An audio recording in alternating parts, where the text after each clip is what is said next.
d'autoconsommation collective, et André Joffre, donc PDG de Texol, du bureau d'études Texol, qui est un projet dans les Pyrénées-Orientales d'autoconsommation collective. Cette dernière nécessite un cadre économique, réglementaire, pour le partage de l'électricité au niveau local. Quelles sont les technologies qui vont établir ces clés de répartition? Ce nouveau modèle profitera-t-il aux bâtiments énergie positive? Permettra-t-il, comme souhaité dans le programme solaire solidaire porté par Enerplan, de lutter contre la précarité énergétique? C'est bien ce que nous allons voir lors de cette table ronde. On commence avec vous, Antoine Moulet. Donc vous êtes directeur adjoint, je le répète, bonjour, à la direction des réseaux de la communication de la CRE, qui tenait colloque hier. Alors, j'ai vu quelques visages hier, j'étais moi-même au colloque de la CRE, donc j'ai vu quelques visages qui étaient là hier, mais tout le monde n'était pas là. Donc ce que je souhaite, c'est que vous pouviez nous faire un petit point sur ce qui s'est dit, et notamment sur ce sujet de l'autoconsommation collective hier, lors du lancement, on peut dire, de la concertation de la CRE sur ces sujets. Absolument. Parlez bien dans le micro. Ouais. Je vais vous donner celui-là. Ouais. Merci tout d'abord pour cette invitation à cette table ronde sur l'autoconsommation collective. De la même manière que dans la première a été un peu évoquée la question de l'autoconsommation collective, mon propos débordera parfois aussi un peu sur le cas de l'autoconsommation individuelle, puisqu'on a vraiment une réflexion assez large sur tous les sujets qui concernent l'autoconsommation. Donc sur le colloque d'hier, qui a également eu un franc succès, on voit vraiment Absolument. Que c'est un sujet qui intéresse énormément à l'heure qu'il est. Je dirais qu'il y a eu beaucoup de constats partagés par tous les acteurs qui ont intervenu, et notamment le fait, ça a été déjà rappelé, mais que l'autoconsommation à l'heure qu'il est encore relativement marginale en France. On parle de 14 000 autoconsommateurs fin 2016, 0,04% des foyers raccordés.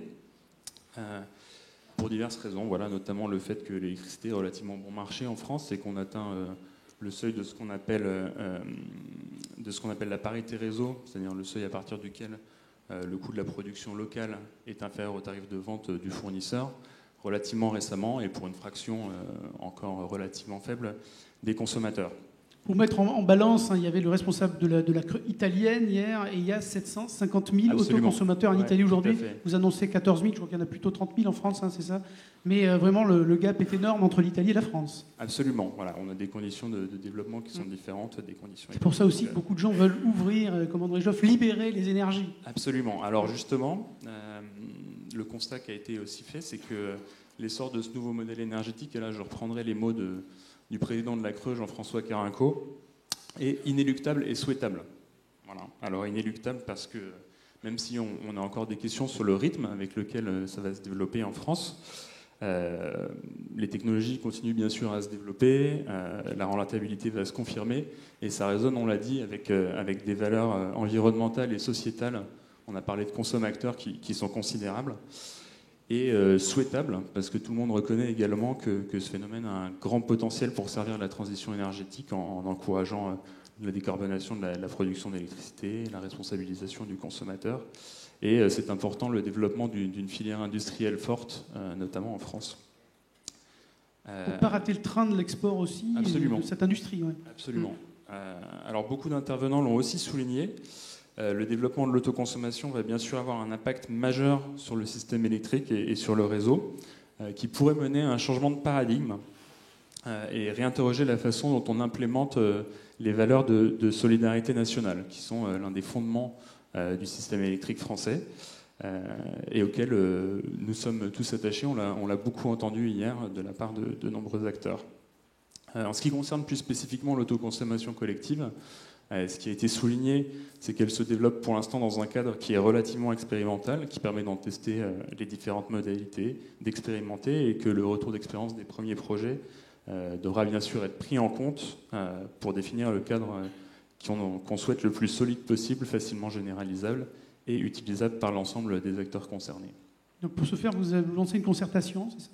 Absolument. Alors, le rôle de la CRE, en fait, naturellement, c'est la définition du tarif d'utilisation des réseaux. Virginie Schwartz a rappelé que la loi demande à la CRE d'établir un tarif spécifique aux opérations d'autoconsommation. Mais vraiment, en fait, en face de cette question, on voit qu'il y a beaucoup d'enjeux qui dépassent juste le tarif d'utilisation des réseaux. Et ce qui a été aussi souligné hier, c'est qu'il faut vraiment prendre tous les aspects du problème en même temps pour vraiment bien les traiter. Donc c'est le sens de la démarche de la CRE, en fait. qui a voulu cette démarche de concertation très large, collective et étendue pour préciser en fait un cadre global. Donc on a publié durant l'été, si vous ne l'avez pas consulté, je vous invite à le faire, des éléments de réflexion sur l'autoconsommation. Ils sont en téléchargement sur le site de la Creux. Il ne s'agit pas d'une consultation publique ou d'une délibération qui sont plutôt les actes qu'on a l'habitude de publier, mais bien d'un support qui sert à poser le cadre de ces débats. On a eu le colloque d'hier qui servait de lancement vraiment à la concertation publique, et on va décliner dans le courant du mois de septembre et d'octobre une série d'ateliers de travail thématiques pour réfléchir à tous les aspects que j'ai pu évoquer. Par la suite, on mènera une consultation publique, sûrement en novembre-décembre, pour aboutir sur une délibération tarifaire donc qui portera effectivement la création de ce TURP autoconsommation et qui portera des orientations et des recommandations sur les autres aspects sur lesquels on aura pu consulter. Et cette délibération, on l'anticipe pour le début 2018. C'est le calendrier qu'on voit derrière, hein, c'est ça? Absolument. D'accord. Daniel Bourse, tout à l'heure, évoquait un micro-TURP. Bon, c'est le grand débat. Absolument. Alors on dit micro-TURP. Voilà, si je veux replacer un peu l'élaboration du TURP dans son contexte, en fait, la Creux, et Virginie Schwartz l'a rappelé, est en charge de l'élaboration du TURP, mais en fait est en charge de veiller à ce que les tarifs de réseau reflètent les coûts engendrés par les consommateurs, afin en fait, d'encourager une utilisation optimale du réseau, c'est-à-dire inciter les consommateurs à limiter leur utilisation du réseau lorsque ça engendrerait des coûts élevés en contribuant à une pointe de consommation, par exemple, mais aussi à ne pas les détourner de l'utilisation du réseau lorsqu'il coûte peu. Alors ça, c'est un principe général qui s'applique à tous les consommateurs et qui va bien évidemment s'appliquer aux autoconsommateurs, dans un souci de justice et d'équité évident. Donc la question, j'ai envie de dire, elle n'est pas vraiment pour nous de savoir si le TURP est trop bas ou trop élevé, ce n'est pas vraiment les termes dans lesquels le problème se pose, mais bien de savoir si le TURP, tel qu'il est fait ou tel qu'on l'envisage, va leur envoyer des signaux pertinents qui reflètent leur utilisation du réseau, celle d'un autoconsommateur, qui est différente de celle d'un consommateur classique, naturellement, mais évidemment, si ce TURP les incite à optimiser leur utilisation du réseau, et puis à l'adapter pour prendre en compte la dimension, justement, autoconsommation. Alors, on a quelques pistes d'adaptation qui ont été esquissées hier.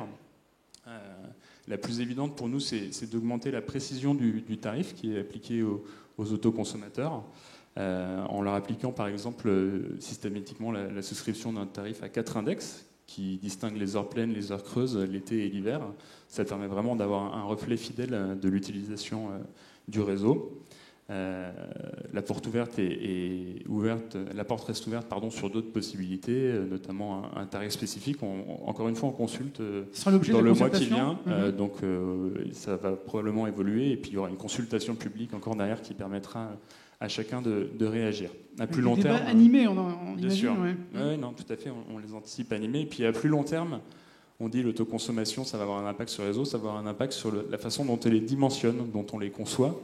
Et évidemment, à partir du moment où ça sera un effet tangible sur le dimensionnement du réseau, il va aussi falloir repenser des modifications plus structurelles du tarif, et notamment sur la méthodologie d'attribution des coûts unitaires d'infrastructure. Vous parlez souvent de péréquation, de solidarité nationale. Qu'est-ce que vous pensez du programme lancé par Daniel Bourse en préambule du colloque, à l'ouverture du colloque, sur le solaire solidaire? Vous parlez beaucoup de précarité énergétique. C'est un début de réponse aussi. Oui, tout à fait. Alors, je trouve l'initiative très intéressante, et puis on voit que ça va bien dans ce contexte d'expérimentations diverses qui vont sur l'autoconsommation collective.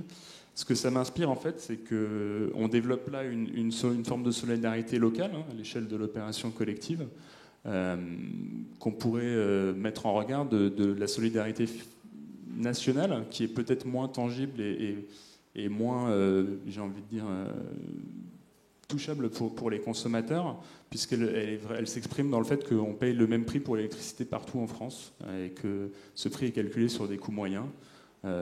Si on est dans une zone où les coûts sont faibles, eh bien on paye plus, mais si on est dans une zone où les coûts sont élevés, on paye moins. Donc il y a l'aspect national, il y a l'aspect local qui peut se développer cadre de l'initiative solaire solidaire, par exemple. Et c'est vrai qu'il faut faire bien attention, en réfléchissant à la façon dont on fait évoluer le système, à pas complètement déshabiller Pierre pour habiller Jacques. Voilà. D'accord, je comprends bien. Et cela dit, hier, quelqu'un d'Engie hier disait que faire payer le transport d'un électron sur 50 mètres le long d'une colonne montante ou sur 500 km, on comprend aussi que là, il y a peut-être des choses à creuser.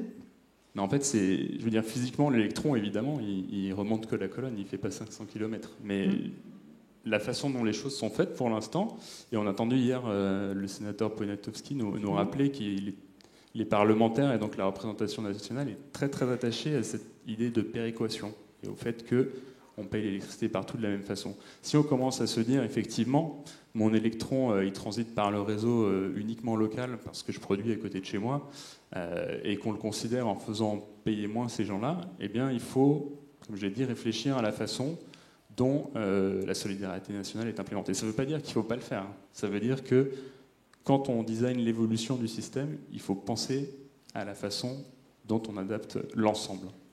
D'accord. Écoutez, le débat est lancé, la concertation est ouverte. Merci beaucoup Antoine Moulet. Je pense qu'on va avoir des questions tout à l'heure lors de la session questions-réponses.